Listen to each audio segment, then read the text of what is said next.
Thank you for tuning in and thank you for supporting our channel. But if you are new to this channel and you haven't subscribed yet, please encourage us by doing so, and we shall continue to bring you the latest news as they come. And together we shall work with our great leader, Mazi Nnamdi Kanu, IPOB and Eastern Security Network, to make our Biafran dream a reality. He said, Biafra may not need to fight against the Janjaweed Fulani terrorists and their governments for Biafran restoration to come, as ethnic war looms in the north. The Fulani Janjaweed terrorist bandits and their killer headsmen have set the north on fire. And their Fulani elites are trying to manage the situation. But Buhari and Malami attempted to support the Fulani to reprise the attack against them. But they don't know how to go about that. And that will be the downfall of the zoo called Nigeria. My brothers and my sisters, as you can see, that once the war looms, then Biafra needs no war or needs no fight against the Fulani Janjaweed.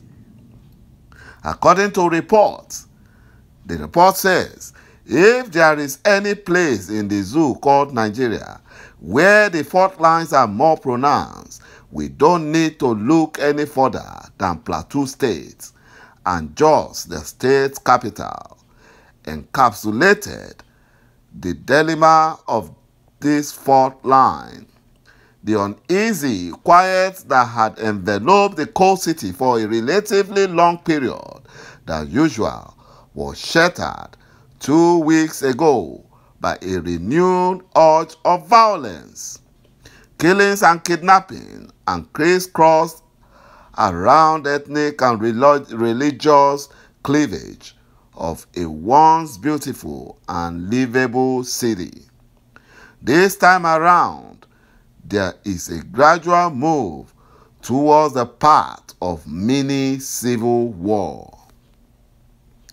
The advocates of one Nigeria are trying so hard to stop this mini civil war by the Fulani terrorists. They want to stop it. Many regional groups, such as Pandef, Ohanaeze, Afenifere, and the Middle Belt Forum, amongst others, as well as notable One Nigerian advocates and religious associations, have condemned the killings by the Irigwe youth, but they were silent on the killings by the Fulani terrorists. Imagine that. They were silent. The Jamaat Nasir Islam, JNI, led by the Sultan of Sokoto, Fulani Sultan, Muhammad Said Abubakar II, warned against ethno-religious conflict in the country following the killings. But they were silent anytime the Fulani kills indigenous tribes of Nigerians. When the Fulani terrorist Nigerian military kills Biafrans, they are silent. But now that they killed Fulanis, you are seeing them shouting over the top of the roof, shouting. And they attempted to organize a reprisal attack. And that would spell their doom. The Sultan spoke on the day the Plateau State government, led by the Fulani slave governor, Simon Lalong, who imposed a 24-hour curfew on 3 local government areas of the state. The Plateau State chapter of Christian Association of Nigeria and the terrorist Fulani Mayetiala Cattle Breeders Association of Nigeria, Makaban, the main terrorist organization importing terrorist Fulanis from the Sahel. Now they are speaking because they have killed some of their members. They killed them. They said they did not only condemn the killing, but also asked the federal government, controlled by the Fulani Janjaweed, to fish out the perpetrators and punish them. But whenever Fulani Janjaweed terrorists kills, they never make such kind of statements. They will always defend the reason why the Fulanis are killing. They said, oh, it's a revenge attack or reprisal attack. But now that their own has been killed, they are now asking the Fulani Nigerian government to fish out the perpetrators and punish them. Sultan blamed politicians for the incident, which he noted could snowball into ethno-religious conflict if not urgently nipped in the bud. But it has already,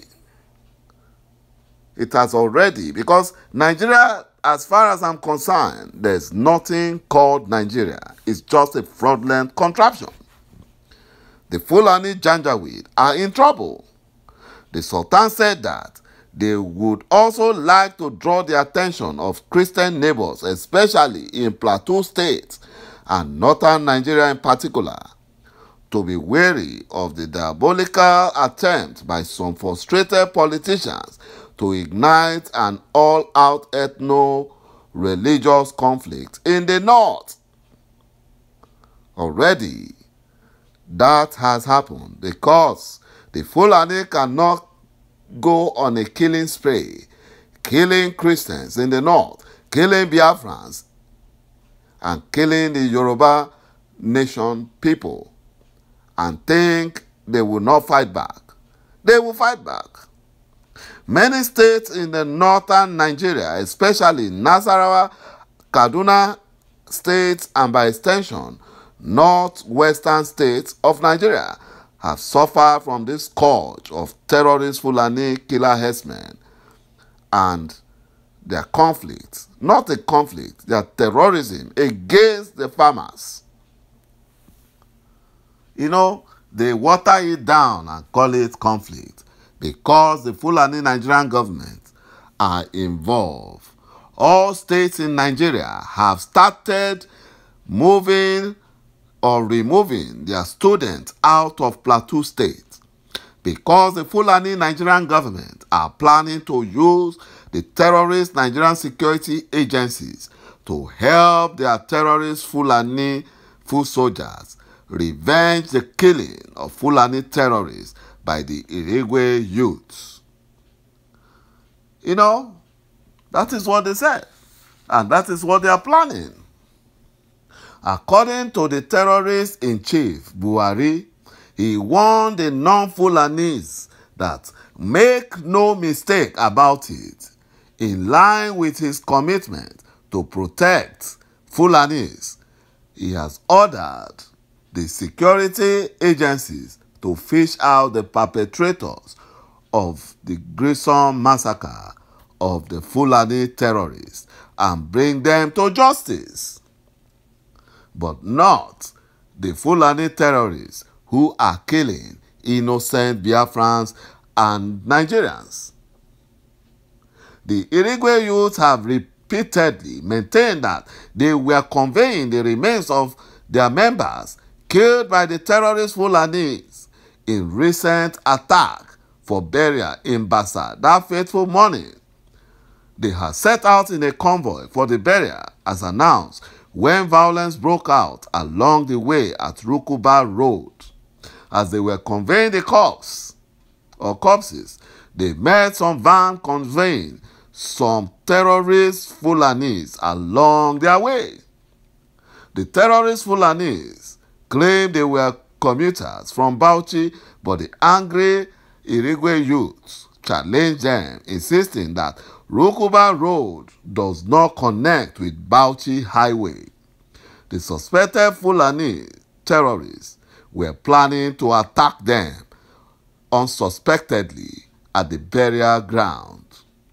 The Irigwe youth allegedly attacked the terrorist Fulanis, injured some, killed others before the terrorist Nigerian security agencies could reach the spot. That is what happened. And that is why former senator of Kaduna Central Senatorial District in the upper legislative chambers in 2015, Senator Shehu Sani, has condemned the killing of innocent residents of Mabushi community in ЗАNGO-KATEF local government area of Kaduna, that's southern Kaduna.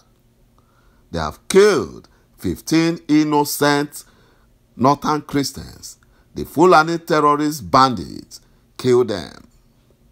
According to Shehu Sani, he said the cold-blooded slaughter of the Christian southern Kaduna residents and the burning of their houses at Mado community, Mabushi in ЗАNGO-KATEF local government by Kaduna State, that's in Kaduna State, by terrorist Fulani Janjaweed, stand unreservedly condemned. The perpetrators of this terrorism continues to operate beyond the reach of the law. Thank you for watching this video and bye-bye for now.